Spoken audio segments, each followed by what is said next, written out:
मेरा नाम अमित है। हमारे मोहल्ले में सबसे ज्यादा नजदीकियत हमारे पड़ोसी अरविंद जी के परिवार से है। अरविंद जी मेरे बड़े भाई जैसे हैं और उनकी पत्नी, जिन्हें सब सुनीता भाभी कहते हैं, हमेशा मेरे सामने घूंघट में रहती हैं। असल में अरविंद जी का घर काफी बड़ा है। उनके माता पिता, छोटे भाई बहन सब वहीं रहते हैं। घर में हमेशा रौनक रहती है। मेरी पत्नी का नाम रीमा है। शादी को अभी 2 साल हुए हैं और हम कंपनी से मिले क्वार्टर में रहते हैं। अरविंद जी को एक आदत थी। वे अक्सर मुझे अपने घर खाने पर जरूर बुला लेते थे। अमित भाई, चलिए ना, सुनीता ने आज खास आपके लिए दाल बाफला बनाया है, वे कहते। पहले पहल तो अच्छा लगता था, लेकिन धीरे धीरे मुझे असहज महसूस होने लगा। वजह ये थी कि जब भी मैं उनके घर जाता, सुनीता भाभी घूंघट करके ही सामने आती। उनकी सास यानी अरविंद जी की माँ लता देवी बहुत सख्त स्वभाव की थीं। घर में हर किसी पर उनका दबदबा था। शायद इसी वजह से भाभी हमेशा पर्दे में रहती थीं। मुझे लगता कि मेरी मौजूदगी में भाभी असहज हो जाती, लेकिन अरविंद जी को इन सब बातों की परवाह नहीं थी। वे तो मानो जबरदस्ती मुझे हफ्ते में 3-4 बार अपने घर घसीट कर ले ही जाते। उस दिन ऑफिस से लौटते वक्त अरविंद जी ने फिर जिद पकड़ ली।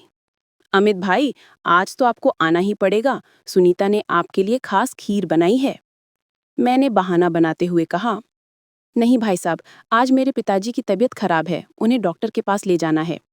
ये सुनकर उन्होंने मुझे जाने दिया, लेकिन उनकी आंखों में निराशा साफ झलक रही थी। मैं अपने क्वार्टर पहुंचा तो देखा रीमा घर पर नहीं है। ये मेरे लिए चौंकाने वाली बात थी, क्योंकि पिछले 2 सालों में ऐसा कभी नहीं हुआ था। ऑफिस से लौटने पर वो हमेशा घर पर मिलती थी। मैं चौकीदार से पूछने गया, भाई साहब, मैम साहब कहाँ गई हैं, कुछ बताकर गई थी क्या? चौकीदार ने बड़े इत्मीनान से कहा, साहब जी, रोज की तरह ही निकली थीं, जल्दी लौट आएंगी। ये सुनकर मेरे पैरों तले जमीन खिसक गई। रोज की तरह? मतलब रीमा अक्सर घर से बाहर जाती थी, लेकिन मुझे कभी बताया क्यों नहीं? करीब 2 घंटे बाद रीमा लौटी। वो काफी घबराई हुई लग रही थी। उसने आते ही कहा, सॉरी अमित, आप इंतजार कर रहे होंगे ना, भूख लगी थी? मैंने शांत स्वर में कहा, नहीं, लेकिन तुम कहाँ गई थी? रीमा ने नजरें झुकाकर कहा, पड़ोस वाली भावना दीदी के घर गई थी, उनसे दोस्ती हो गई है। मैंने देखा कि उसकी आंखें सच्चाई छुपा रही थीं, लेकिन मैंने उस वक्त और कुछ नहीं पूछा। रात के खाने पर उसने अचानक कहा, आप तो पिताजी को डॉक्टर के पास ले जाने वाले थे ना, क्या हुआ? उसकी बात सुनकर मैं चौंक गया। मैंने ये बात तो सिर्फ अरविंद जी को बताई थी, फिर रीमा को कैसे पता चला? इधर अरविंद जी के घर में भी अजीब माहौल था। उनकी माँ लता देवी हमेशा बहुओं पर सख्ती करती। छोटे भाई राकेश का स्वभाव चंचल था, वो हर बात में टांग अड़ाता। अरविंद जी की बहन पूजा अक्सर मेरी पत्नी रीमा से मिलने हमारे क्वार्टर आ जाती। पूजा जब आती तो घंटों रीमा से बातें करती। मुझे लगता कि पूजा बहुत भोली है, लेकिन कहीं ना कहीं वो अपने घर के झगड़ों से परेशान थी। एक दिन उसने मुझसे कहा, भैया, हमारे घर में न जाने क्यों हमेशा टकराव रहता है। मम्मी हर छोटी बड़ी बात पर भाभी पर चिल्लाती है। अरविंद भैया सब कुछ जानते हुए भी कुछ नहीं कहते। मैं बस मुस्कुरा कर रह गया, लेकिन मन में सवाल उठ रहा था, क्या इसी वजह से सुनीता भाभी हमेशा घूंघट में रहती हैं? अगले दिन ऑफिस से लौटते वक्त मैंने देखा कि रीमा बाजार से लौट रही है। उसके पैरों में एक नई सी पायल थी। मैंने चौंक कर पूछा, ये पायल कहाँ से लाई तुम? वो हंसते हुए बोली, अरे बस ऐसे ही पसंद आ गई थी। लेकिन उसी शाम जब अरविंद जी मुझे फिर अपने घर खींच ले गए, तो मैंने देखा कि उन्होंने सुनीता भाभी को ठीक वैसी ही पायल गिफ्ट की। मेरे होश उड़ गए। क्या ये संयोग हो सकता है, या फिर? अब मेरे और रीमा के बीच एक अजीब सी खामोशी फैल गई थी। मैं उससे कोई सवाल पूछता तो वो टाल देती। अरविंद जी के घर का माहौल भी और बिगड़ता जा रहा था। लता देवी हमेशा सुनीता पर ताने कसती, आजकल बहुएं सिर्फ सजने संवरने में लगी रहती हैं, घर गृहस्थी का काम कौन करे? सुनीता चुपचाप सब सह लेती, लेकिन उनकी आंखों में छुपा दर्द मुझे बार बार परेशान कर देता। एक दिन मैंने अचानक अरविंद जी की घर जाने का निश्चय किया, बिना बताए। जैसे ही मैंने अंदर कदम रखा, मुझे कुछ अजीब महसूस हुआ। घर का माहौल बेहद तनावपूर्ण था। लता देवी पूजा पर चिल्ला रही थी और राकेश बीच बचाव कर रहा था। तभी मेरी नज़र सीढ़ियों से उतरती सुनीता भाभी पर पड़ी। उनका चेहरा घबराहट से भरा था और उनके पैरों में वही पायल थी जो ठीक मेरी पत्नी रीमा के पैरों में भी थी। मेरे रोंगटे खड़े हो गए। उस रात मैं बिस्तर पर लेटा तो आंखों से नींद गायब थी। मन में वही सवाल, रीमा और सुनीता भाभी की पायल एक जैसी कैसे? फोन पर रीमा का मैसेज पढ़कर भी अजीब सी घबराहट हो रही थी। आखिर वो इतनी देर रात बाहर क्यों रहेगी? करीब 10 बजे वो लौटी, चेहरे पर अजीब थकान और आंखों में तनाव। मैंने सीधा सवाल किया, रीमा कहाँ थी तुम? वो मुस्कुराई जैसे कुछ छुपा रही हो। अरे अमित पूजा के साथ गई थी, थोड़ी देर बातें करने लगी तो टाइम निकल गया। लेकिन मुझे पता था ये अधूरा सच है। अगले दिन अरविंद जी के घर फिर कोई नया झगड़ा शुरू हो गया। लता देवी सुबह सुबह ही सुनीता भाभी को डांट रही थी। कहाँ मर गई थी तू कल रात? इतने बड़े घर की बहू होकर बाहर घूमने जाती है। अगर मोहल्ले में किसी ने देख लिया तो लोग क्या कहेंगे? सुनीता भाभी कुछ बोलना चाहती थी लेकिन उनकी आवाज दब गई। राकेश ने बीच में कहा, मम्मी हर बार आप ही क्यों लड़ाई करती हैं? भाभी भी इंसान है, थोड़ा बाहर जाना चाहें तो बुरा क्या है? लता देवी और गुस्से में बोली, बस तू अपनी भाभी की तरफदारी मत कर, मुझे सब पता है किससे मिलने जाती है ये सुनकर मैं ठिठक गया। किससे मिलने जाती है? मेरे घर में भी माहौल बदलने लगा था। रीमा अक्सर बाहर जाने लगी। कभी कहती भावना दीदी बुला रही थीं, कभी कहती पूजा से मिलकर आ रही हूं। लेकिन उसका चेहरा और आंखें बार बार मेरे शक को गहरा दे रही थी। एक शाम मैंने देखा कि रीमा मोबाइल पर किसी से बात कर रही थी और मुझे देखते ही घबराकर फोन छुपा लिया। मैंने पूछा, किससे बात कर रही थी?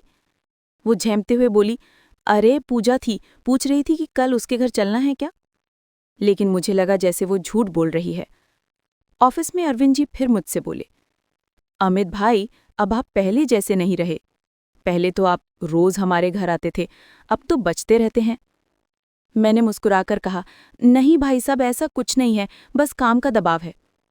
लेकिन सच ये था कि मैं अब उनके घर जाने से डरने लगा था। वहां हर बार कोई ना कोई नया झगड़ा होता और सुनीता भाभी की चुप्पी मुझे बेचैन कर देती।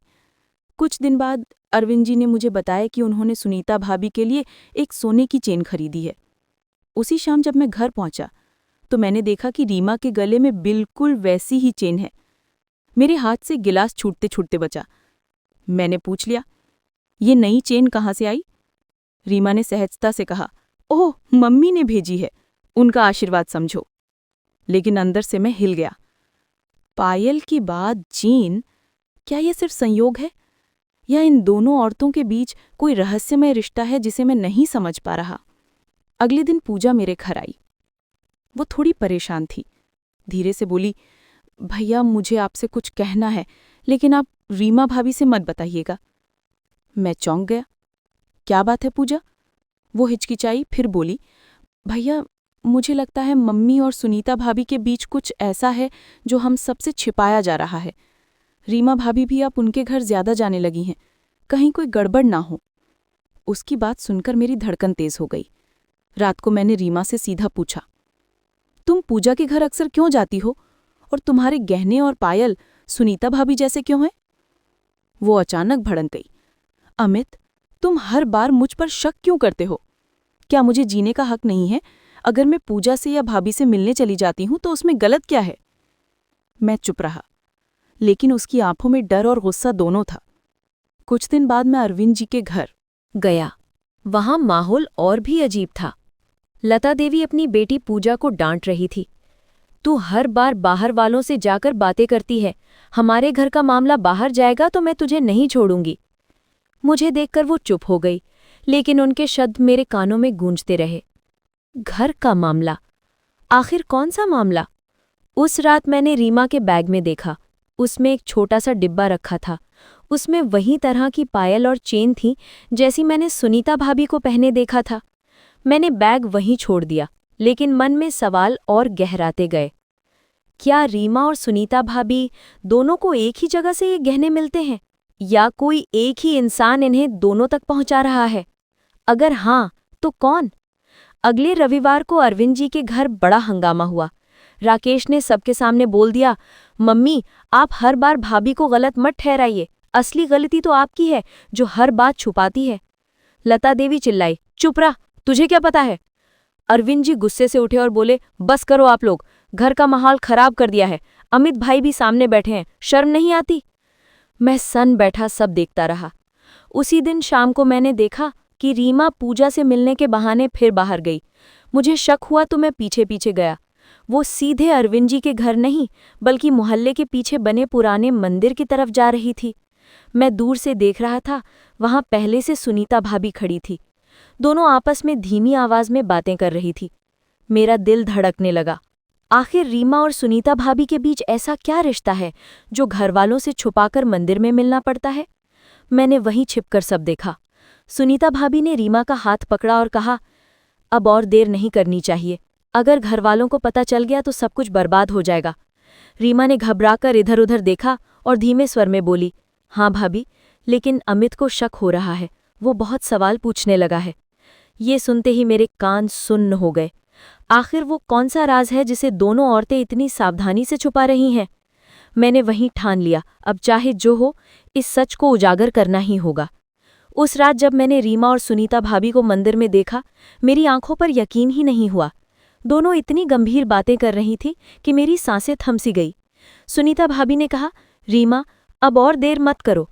जो सच है उसे बता ही देना चाहिए, वरना हालात हमारे हाथ से निकल जाएंगे। रीमा कांपती आवाज में बोली, नहीं भाभी, अगर अमित को सब पता चला तो वो मुझे कभी माफ नहीं करेगा।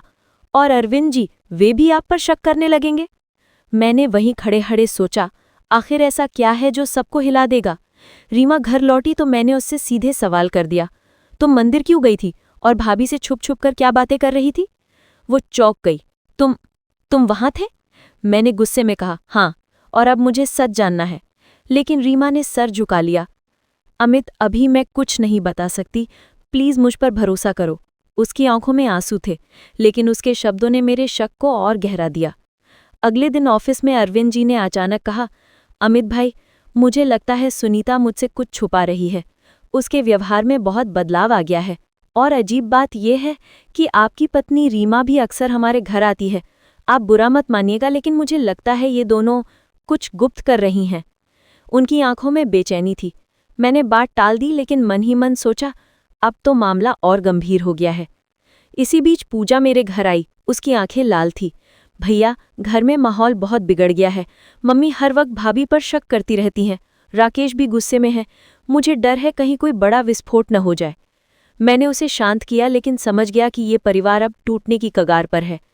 कुछ दिनों बाद मैंने एक जौहरी की दुकान पर दोनों पायल और चेन दिखाई। जौहरी ने कहा, ये गहने खास ऑर्डर पर बने हैं, और अजीब बात यह है कि दोनों का डिज़ाइन बिल्कुल एक जैसा है। लगता है किसी ने जानबूझकर एक ही डिज़ाइन बनवाए हैं। मेरे कानों में जैसे बम फटा। मतलब ये कोई इत्तेफाक नहीं था। उस रात मैंने रीमा को घेर लिया।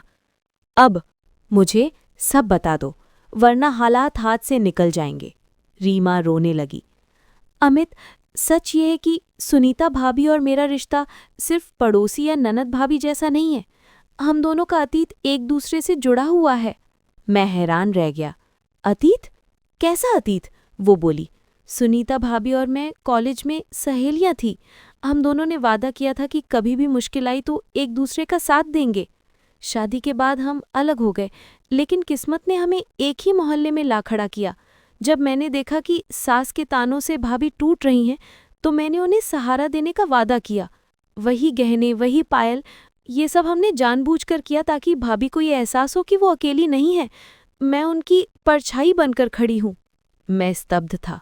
तो ये सब मेरे से छुपा कर क्यों? वो बोली, क्योंकि तुम्हें शक होता और भाभी को डर था कि अरविंद जी गलत समझेंगे। अगले दिन अरविंद जी के घर बड़ा तूफान उठा। लता देवी ने पूरे परिवार के सामने सुनीता को डांटा। तू और रीमा दिन रात छुप छुप कर क्यों मिलती हो? क्या चल रहा है? सुनीता चुप थी। तभी रीमा अचानक बोल पड़ी, मान जी, इसमें गलत क्या है? मैंने भाभी को सिर्फ सहारा दिया है।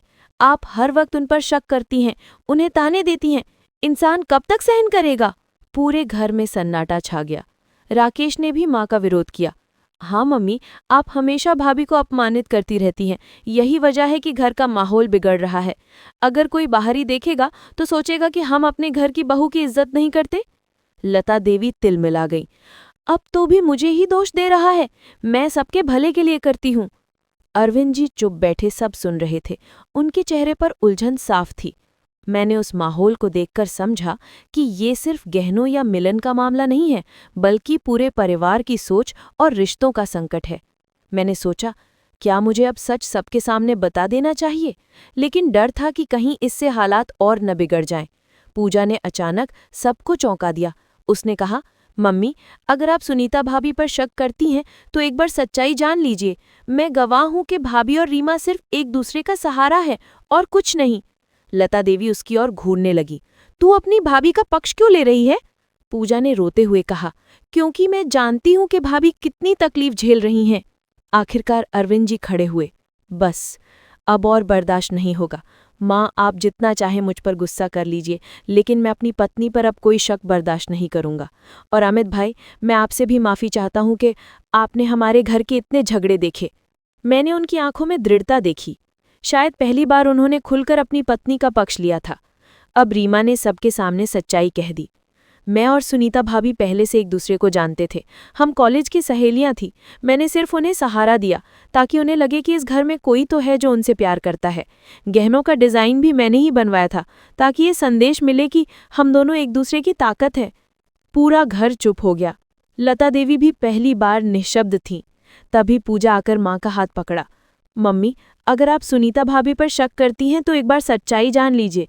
मैं गवाह हूं कि भाभी और रीमा सिर्फ एक दूसरे का सहारा है और कुछ नहीं। लता देवी ने उनकी आंखों से आंसू बह निकले। उन्होंने धीरे से कहा, शायद मैं ही गलत थी। अपनी परंपराओं के बोझ में मैं बहू को पराया समझा, लेकिन आज मुझे एहसास हुआ कि असली घर वही होता है जहां सबको बराबरी का दर्जा मिले। उस दिन पहली बार पूरे परिवार ने मिलकर खाना खाया। सुनीता भाभी बिना घूंघट के सबके बीच बैठी थीं। रीमा मुस्कुरा रही थी। अरविंद जी ने उनके हाथ थाम लिए। राकेश और पूजा खुश थे कि घर में अब शांति लौट आई है। मैंने मन ही मन सोचा, कभी कभी सच्चाई छुपाने से रिश्ते और बिगड़ जाते हैं, लेकिन जब सच्चाई सामने आती है तो वो सबको जोड़ देती है। उस रात जब हम सब साथ बैठे थे, अचानक लता देवी ने कहा, अमित बेटा, आज तुमने हमें आईना दिखाया है। अगर तुम सच ना खोजते तो शायद ये घर टूट जाता। अब मैं वादा करती हूँ कि सुनीता मेरे बेटी की तरह ही है। की जिंदगी की तरह रहेगी। सुनीता की आंखों से आंसू बह निकले। रीमा ने उसका हाथ थामा और मैंने महसूस किया कि ये परिवार अब सचमुच एक परिवार बन गया था। ट्विस्ट ये था कि गहने पायल और छुप छुप कर मिलने के पीछे कोई गैरकानूनी रिश्ता नहीं था, बल्कि सहेलीपन और बहन जैसा साथ छुपा था। फैमिली ड्रामा ये था कि सास के तानों, भाई बहन की खटपट और पति की चुप्पी ने माहौल बिगाड़ा। इमोशनल क्लाइमैक्स ये था कि आखिरकार सास को अपनी गलती का एहसास हुआ और परिवार एकजुट हुआ। इमोशनल क्लाइमैक्स ये था कि आखिरकार सास को अपनी गलती का एहसास हुआ और परिवार एकजुट हुआ।